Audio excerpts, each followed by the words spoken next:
가족이 모인 곳이 사회라고 그러잖아요. 또 그 사회가 그 국가도 있고 대체적으로 사회라고 하는데, 사회를 한 세 가지 종류로 나누어서 이야기해 볼 수 있어요. 그 사회 구조가 어떤가, 그 사회가 어떤 그 틀을 가지고 있는가. 우리나라는 자유민주주의라고 하는 틀을 가지고 있어요. 그래서 기본 바탕이 자유민주주의입니다. 대체적으로 우리가 사회의 구조를 세 가지로 우리가 한번 나눠보면, 첫째는 양육강식의 사회가 있다. 이 사회는 마치 저 남미의 이 밀림의 사회와 같습니다. 이 사회는 양육강식의 사회인데 힘 있는 자만이 살아남을 수 있는 사회입니다. 힘 없는 자는 도태되고 마는 거예요. 그래서 이런 사회가 있다. 참으로 힘 있는 자만 살아날 수 있는 바로 그런 사회이죠. 두 번째 사회는 경쟁과 투쟁의 사회가 있습니다. 이런 사회는 마치 스포츠 경기와도 같습니다. 그 스포츠 경기에는 오로지 투쟁만 있을 뿐입니다. 경쟁만 있을 뿐입니다. 이기는 자는 자랑스럽지만은 지는 자는 도태되고 마는 것이, 그것이 스포츠 사회이다. 그렇게 우리가 정의할 수가 있는 것이죠. 밀림의 사회나 스포츠 사회, 한마디로 이야기해서 힘없으면 살기 어렵다는 거죠. 힘이 있어야 산다 하는 것을 말해주고 있습니다. 또 하나의 사회가 있는데 그 교양학적인 사회입니다. 교양학, 우리가 음악, 베토벤의 교양학 하잖아요. 음악이 막 쿵짝쿵짝 울리지 않습니까? 그런 사회를 우리가 한번 그려봅니다. 이 사회는 어떻습니까? 각종 악기가 조화와 질서를 맞춰서 아름다운 음악을 만들어내고, 그리고 우리에게 들을수록 감동과 즐거움과 우리에게 정서를 안정시키는 좋은 음악을 만들어내는 바로 그런 교향곡이죠. 그래서 어떤 악기는 연주하는 내내 그저 하이라이트 부분에 가서 심벌저 같은 짱짱짱 울리고 끝이에요.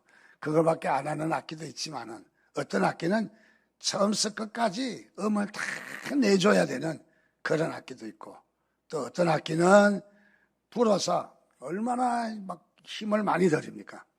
그런 악기도 있고, 어쨌든 다 이런 악기, 금관악기, 목관악기, 이런 악기들이 다 조화를 이루어서 아름다운 음악을 만들어낸다고 하는 거.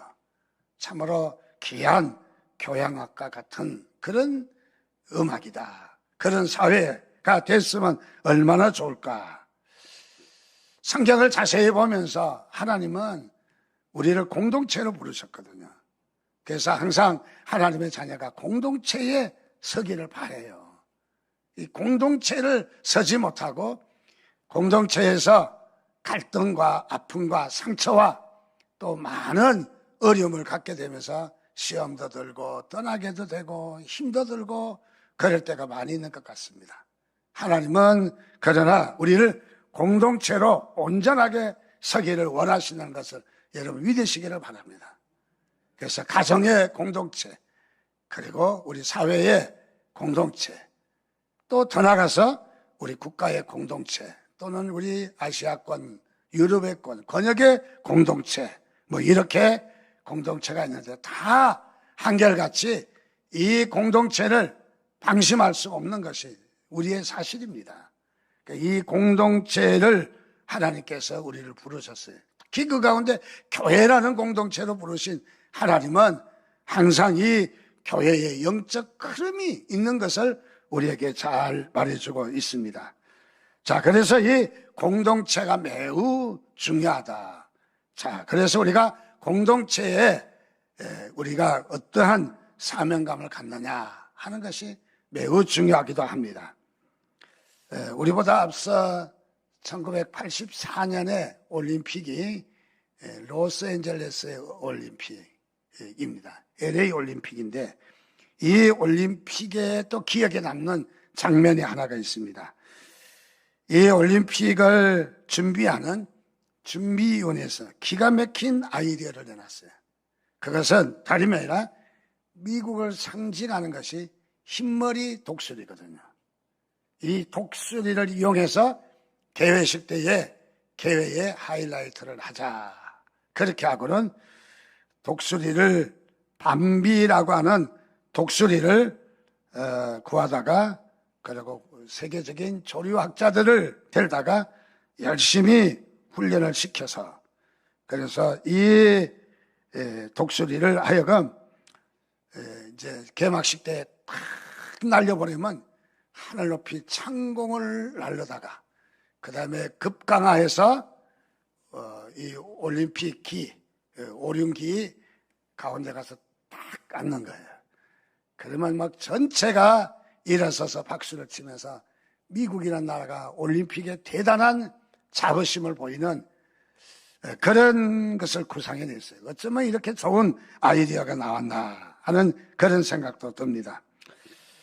그래서 이 독수리, 흰머리 독수리를 데리고 훈련을 많이 시키고 그 다음에 날짜를 잡아서 드디어 이 독수리의 비행을 이제 여행 연습을 하기로 했습니다.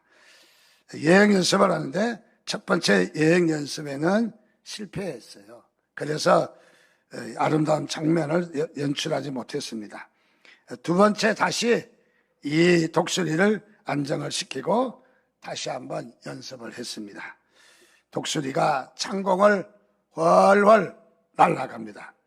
그러더니 갑자기 독수리가 이 땅을 향해서 수직 강화를 하는 거예요. 수직 강화를 하더니 독수리가 땅에 머리를 쳐박고 그 자리에서 쭉 하고 죽어버리는 거예요.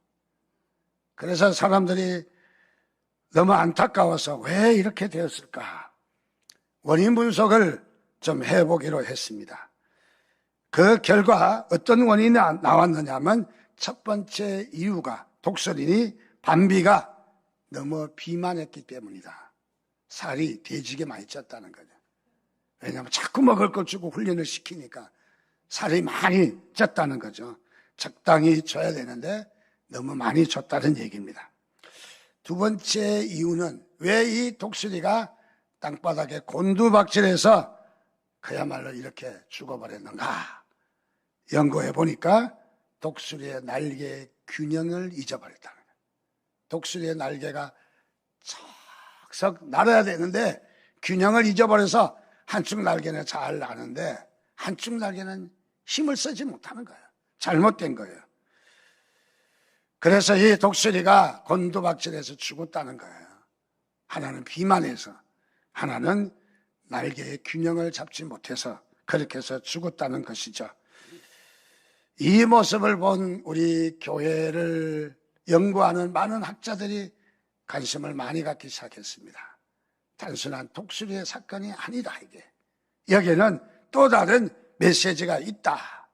그래서 이 곤두박질 치는 독수리의 모습을 보면서 교회의 모습을 봤습니다. 교회가 어떨까? 왜 우리 한국 교회와 더불어 세계 교회가 힘을 쓰지 못하고 교회가 능력을 베풀지 못하고 교회가 살아있지 못하고 교회가 이렇게 많이 침체되어 있을까? 가만히 독수리하고 비교해 보니까 어쩌면 그렇게 똑같은지. 첫째로 교인들이 너무 살이 많이 쪄 있다. 살 안 찌셨어요? 살이 많이 쪄 있다는 거예요. 공감이 되잖아요. 그래서 첫째는 교회가 너무 살이 많이 쪄 있다. 둘째는 교회가 두 날개를 잊어버렸다. 균형을 잊어버렸다. 날개는 균형이 갖춰져야 되는 거죠. 그래서 이 두 날개로 훨훨 창공을 날려야 되는데 한쪽 날개가 고장이 나서 어떻게 되겠어요? 제대로 날 수 없는 것이죠. 그래서 균형을 잊어버렸다. 교회가 균형을 잊어버렸다 하는 결론을 얻게 되었어요. 그 독수리를 보면서 세계 교회의 모습을 보게 되었다는 거죠. 참으로 귀한 아이디어라고 생각합니다. 우리 교회와 세계 교회가 참으로 이 모습을 보면서 세 가지 질문을 한번 하고 싶습니다. 첫째로 여기에 두 날개는 무엇을 의미하는가? 두 날개는, 자, 우리 셀 교회 전문가들은 두 날개 중 하나는 대그룹이라고 합니다. 대그룹이라면은 축제로서의 예배, 주일 예배를 이야기합니다. 이것은 또 하나의 날개로 본 것이죠. 그래서 대그룹의 모습, 주일 모임을 의미한다. 한 날개는, 또 하나의 날개는 소그룹을 이야기합니다. 우리 교회로 이야기하면 셀 모임을 이야기하는 것이죠. 다른 교회도 순이라든지 목장이라든지 여러 가지 모습으로 표현하기는 합니다. 자, 그래서 교회도 독수리와 동일하게 두 가지 있다. 첫째, 대그룹으로서 주일 모임이 중요하고, 또 하나는 소그룹으로서 셀 모임이 중요하다 하는 것을 이 교회 성장 연구원들이 바로 이 의견을 내놓게 되었습니다.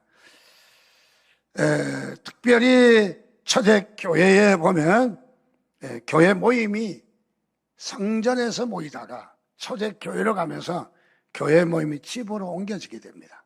가정에서, 집에서. 그래서 예루살렘 성전이 아니라 이제는 각국으로 흩어져서, 그리고 교인들이 어디서 모이냐면 집에서 모여요. 그래서 이 신약 성경에 보면 집에 있는 누구에게 안부를 전하고, 문안을 하라, 문안을 하라. 집에 있는 누구에게. 그 집에 있다. 집이라는 말이 계속 나와요. 집이라는 말은 헬라어로 오이코스라고 말하는데, 집이라는 말이 계속 나옵니다. 그러니까 초대교회는 교회의 형태가 성전에서 집으로 옮겨갔다는 얘기죠. 물론 성전을 반대한 것은 아니라 성전이 있었죠. 성전과 교회라는, 집이라는 두 가지 이 모습이 있었다. 셀 연구가 빅백햄이라고 하는 이 박사는 제2의 종교개혁이라는 책에서 그렇게 이야기합니다. 대그룹의 모임은 어떤 유익이 있느냐? 대그룹은 뭐냐? 그의 질문에 하나님의 초월성을 경험한다. 우리 주일 예배를 통해서 우리가 경험해야 될 것은 하나님의 초월성. 하나님은 초월에 계시잖아요. 하늘에 계시고 내 마음에도 계시지만은 하늘에 계시. 하나님은 이 예배를 통해서, 대예배를 통해서 우리에게 무엇을 주시냐면 하나님의 전능하시고 의미하시고 하나님은 경배받으실 분이시고 초월하시는 하나님이에요. 그래서 우리가 주일 예배를 통해서 하나님의 초월하심을 경험하는 거예요. 하나님의 능력을 경험하는 거예요. 하나님의 살아계심을 경험하는 것이, 이것이 또한 날개라는 거죠. 또한 날개. 자, 그래서 의로우시고 거룩하시고 살아계신 하나님, 위대하신 하나님, 존경받으실 하나님을 우리가 경험하는 것이 바로 이 예배이다. 또 하나의 예배는 소그룹의 모임인데, 소그룹의 모임은 어떤 하나님을 경험하느냐? 하나님의 내재성을 경험한다. 내재, 하나님이 내주하신다, 나와 함께 하신다, 나와 동행하신다 할 때 내재라는 말을 쓰잖아요. 자, 하나님은 내재하신다. 어떻게? 하늘 보좌를 버리시고 이 땅에 인간의 몸으로 입고 오신 낮아지신 하나님, 성육신하신 하나님, 또 사랑이신 하나님, 나를 돌보시고 나를 지키시고 나와 함께 하시고 친구 같으신 하나님. 그래서 하나님의 구체적인 사랑을 경험하는 소그룹의 모임. 그래서 우리는 주일 예배를 통해서, 낮 예배를 통해서 설교가 예언이 선포되잖아요. 여러분의 의사와 상관없이 선포되잖아요. 거기에 하나님의 말씀을 담고 그 하나님의 말씀을 잘 되새기고 교훈을 얻었고 하나님의 능력을 경험하고, 하지만은 셀 모임을 통해서 다시 우리 가족으로, 그리고 우리 서로 모여서 서로가 하나님이 일하심을, 또 어떤 때는 하나님이 일하신 것에 우리가 잘못 순종해서 방해받는 일들, 실패하는 일들, 나는 이렇게 했더니 교만한 마음을 가지고 하나님 앞에 실패했다, 하나님의 능력이 임하지 않았다 하는 것을 나누면서 구체적인 하나님의 역사하심을 경험하는 바로 그런 부분이라는 거죠. 교회는 이 두 가지 기능이 있어야 된다는 거예요. 하나님의 초월적인 하나님과 하나님이 내재해 계시는 하나님을 우리가 경험해야 된다. 그래서 교회는 두 날개가 필요하다. 마치 독수리가 창공을 날르듯이 우리 그리스도인들이 창공을 날르고 날개를 훨훨 세워서 하늘 높이 올라갈 수 있는 것은 두 가지 교회의 기능이 살아야 된다는 거죠. 아주 중요한 바로 그런 모습을 이야기합니다.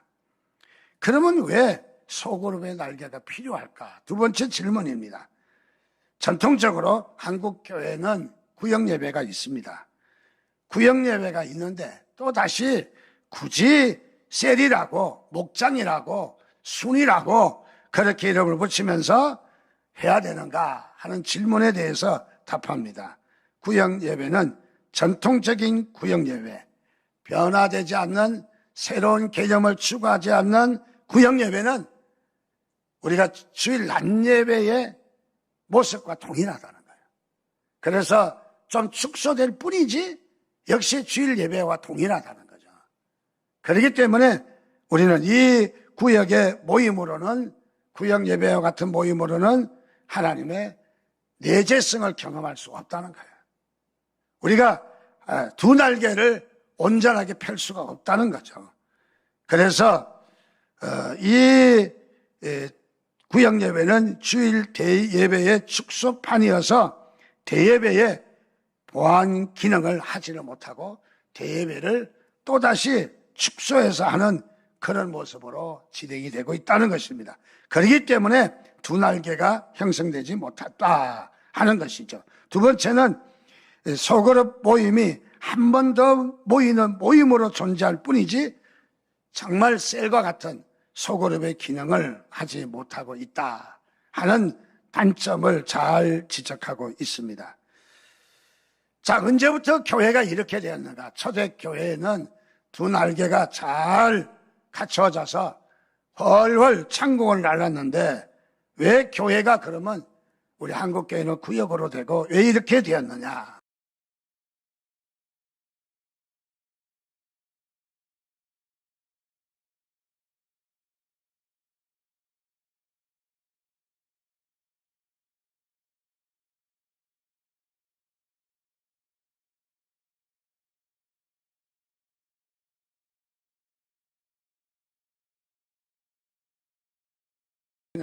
두 날개가 좋았어요. 잘 있었어요. 초대교회 오고 오는 모든 세대의 모델링이잖아요. 그래서 지나간 모든 세대에 가장 아름다웠던 교회를 우리가 지적한다면 초대교회예요. 초대교회 모습이, 그래서 우리 지금도 초대교회로 돌아가자. 초대교회를 꿈꾸고 있는 거예요. 그리고 앞으로도 어떤 교회가 우리 눈앞에 다가올지 모르지만은 그러나 앞으로도 가장 모델이 되는 교회를 이야기한다면 역시 초대교회라는 거죠. 그래서 온 세대와 올 세대 모두가 다 본이 되는 교회가 초대교회이다. 자, 초대교회는 이렇게 해서 잘 나오다가 교회가 변질되기 시작했습니다. 어디서 변질됐습니까? 313년에 AD 콘스탄틴 대제가 기독교를 국교로 공인합니다. 로마의 10대 박해를 지나서 그리스도인들이 예배하기 위해서 산으로 들로 굴 속으로 무덤 밑으로 속으로 숨어서 예배하다가 313년에 콘스탄틴 대제가, 이 대제가 무엇을 공인하냐면 기독교를 국교로 선포합니다. 누구나 다 예수를 자유롭게 믿을 수 있다. 누구나 교회 갈 수 있다. 이제는 교회 가야 된다. 국교니까 가도 되고 안 가도 되는 게 아니라 다 가야 되는 거예요. 갑자기 교회 사람들이 넘치게 되었습니다.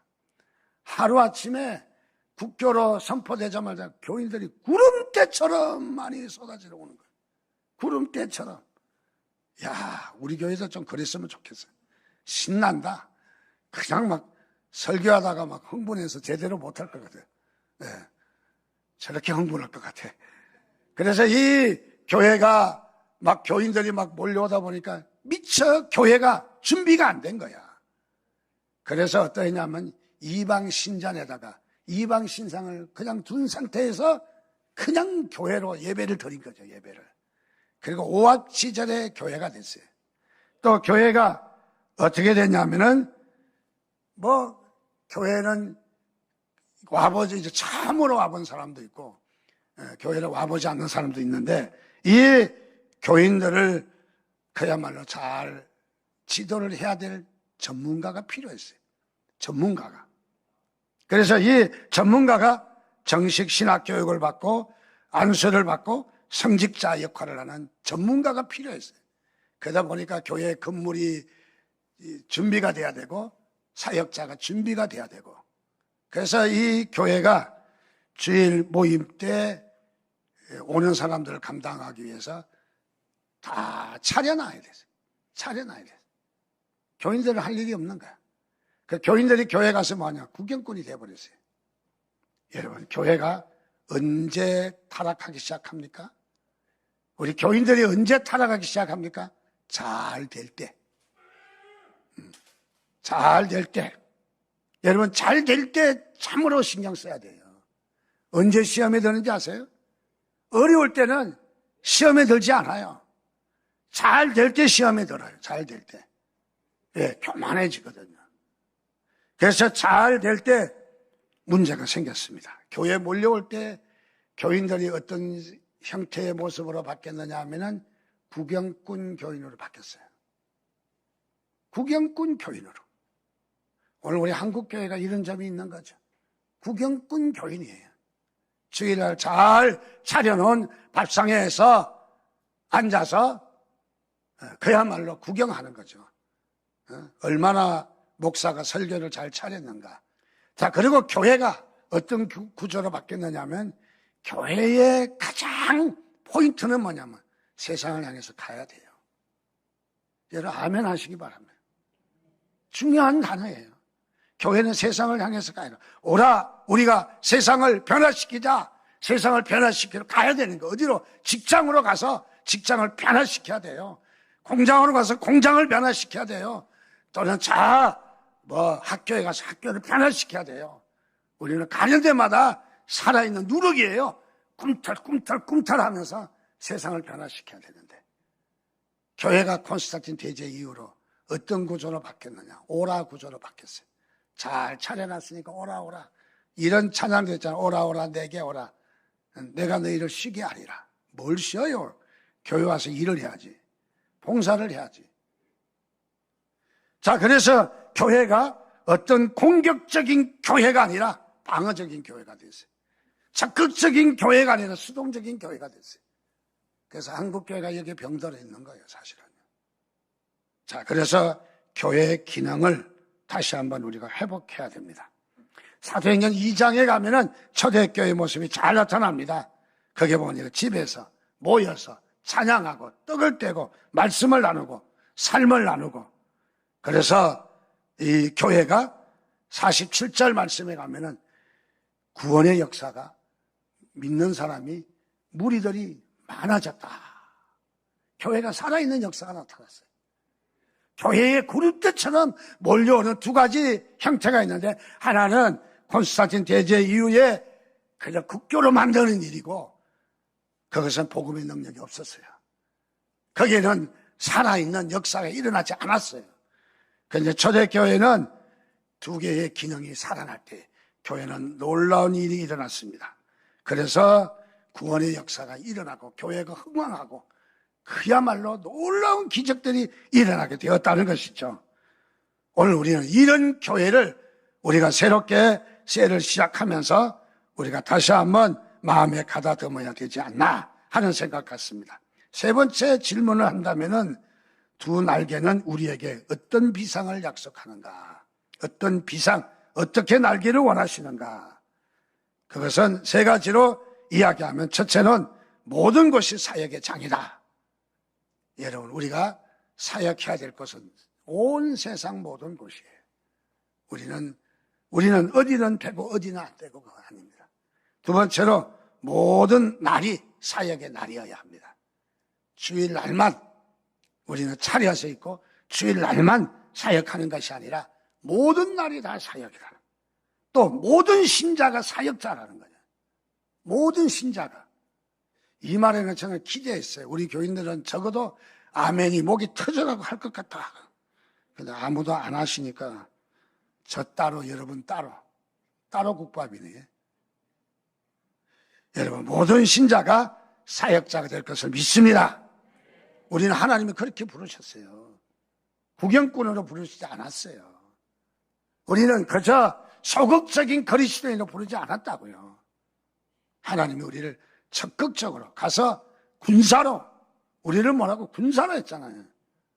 그래서 군사, 농부, 경기하는 자 모두가 여기에 긴장을 풀고 앉아서 놀 수 있는 사람들이 아니잖아요. 군사도 전쟁 연습해야 되고 체력 길러야 되고 농사도 열심히 해야 돼. 농사도 보니까 잡초하고 그다음에 약초하고 구분 짓는 법 아세요, 여러분들요? 약초는요, 야채는 잘 갖고 와서 길르면 약초고 아무 데나 나면은 아무리 좋은 약초도 잡초예요. 맞죠? 아무 데나 놔도 아무 데만 나면 다 잡초예요. 그거는 쓸모가 없어요. 약초가 되지 않아요. 자, 그래서 우리는 다시 말하면 우리 이 교회가 어떤 교회가 됐냐? 모든 교인이 이 군사가 돼야 되고 농사꾼이 돼야 되고 스포츠 경기하는 자와 같이 우리는 경기하는 자가 되어야 된다 하는 것을 말해주고 있습니다. 자, 그렇습니다. 오늘 우리는 특별히 하나님께서 우리를 종교개혁 때에 사제의 손에 있던 성경을 우리에게 들려주었다면 이제는 21세기가 되면서 제2의 종교개혁은 무엇이냐? 우리에게 사역을 들려준 거예요. 우리에게 사역이 있는 것을 믿으시기 바랍니다. 내가 해야 될 일이 있는 걸 믿으시기 바랍니다. 내게 사명이 있는 걸 믿으시기 바랍니다. 그래서 나는 사명이 있는 거죠. 하나님이 나를 부르신 거예요. 자, 그래서 우리는 이 교회의 형태가 바뀌어져야 돼요. 종래 전통적인 교회는 2대8이에요. 가르마가 2대8이지. 2명이 일하고 8명은 구경 오는 거예요. 2대8이에요. 근데 교회가 바뀌어야 돼요. 8대2로 바뀌어야 돼요. 8명이 일하고 2명이 구경꾼이 돼야 돼요. 2명은 세가족, 세신자, 또 연로한 자, 병든 자. 그래서 우리는 이제는 벤치마킹을 해서 바뀌어져서 이제는 관중 속에서 응원만 하던 여러분들이 사역으로 뛰어나와야 합니다.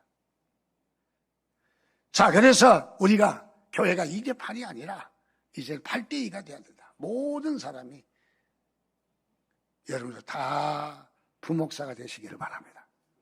다 선교사가 되시기 바랍니다. 다 교회 일꾼이 되시길 바랍니다. 다 교회 헌신하시기를 주님의 이름으로 축원드립니다. 앉아서 팔짱 낄 때부터 그때는 가는 거예요.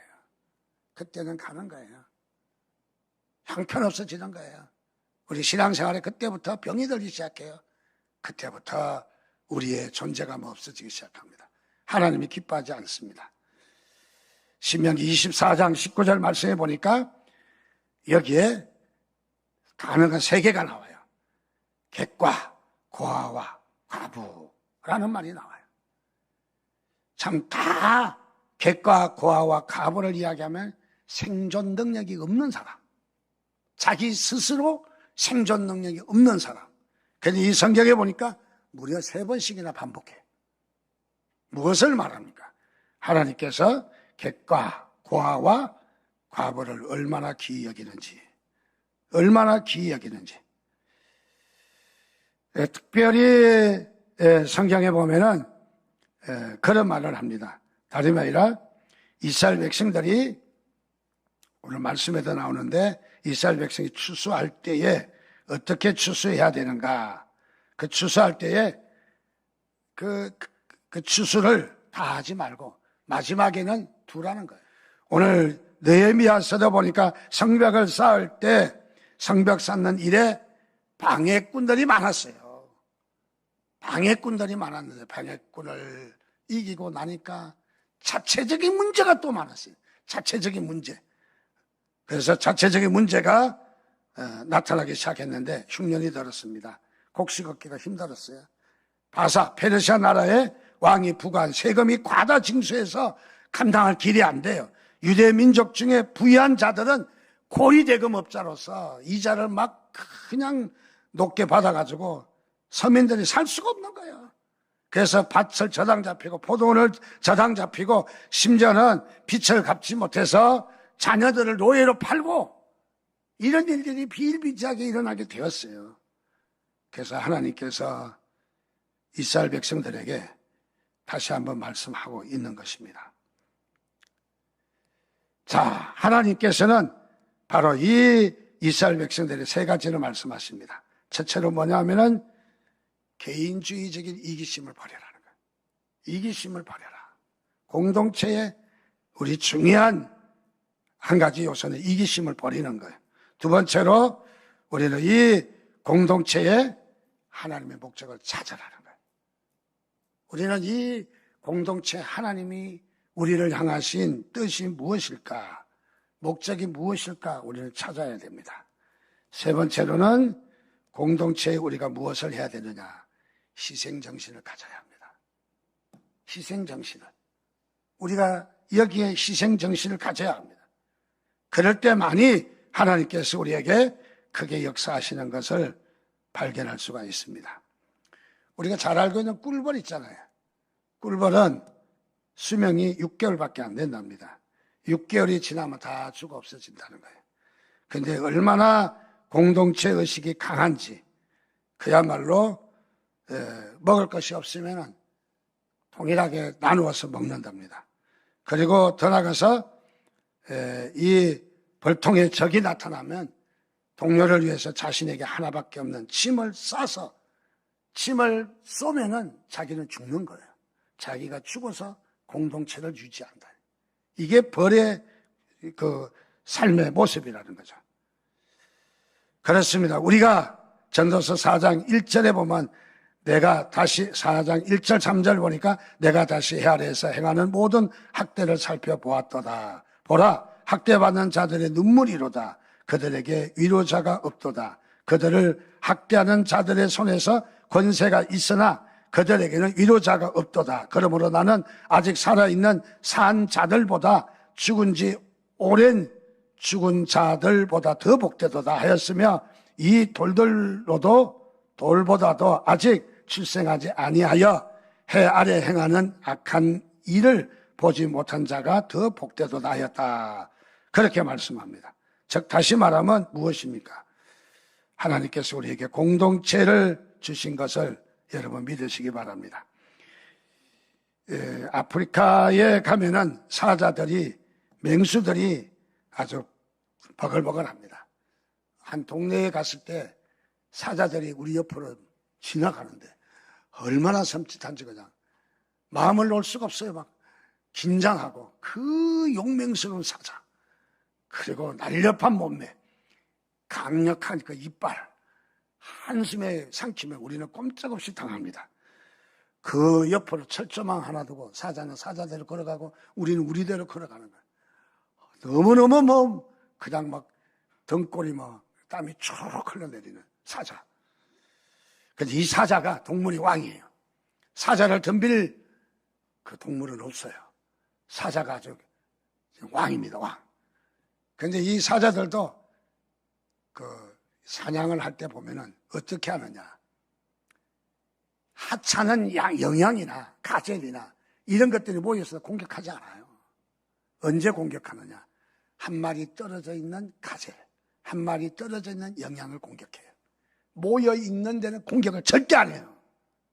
그 동물의 왕인데 그 무기가 상당한데 그런데도 공격하지 않습니다. 누구에게 공격하는가? 한 마리 외롭게 처져 있는 우리가 공동체에서 떨어진다는 것이 얼마나 큰 비극인지 우리가 알 수 있는 거예요. 대체적으로 공동체에서 떨어질 때 시험 들어요. 떨어질 때 시험 들어요. 떨어질 때 공격받아요. 사탄은 가만히 있지 않습니다. 오늘 이제 새롭게 시작하는 우리 셀 모임 가운데 하나님께서 여러분들의 풍성하게 내리실 은혜들을 기억하시기를 바랍니다. 이제는 나를 살리고 교회를 살리는 소그룹의 이 엄청난 하나님의 내재성이 여러분 가운데 풍성하게 와닿기를 주님의 이름으로 축원드립니다.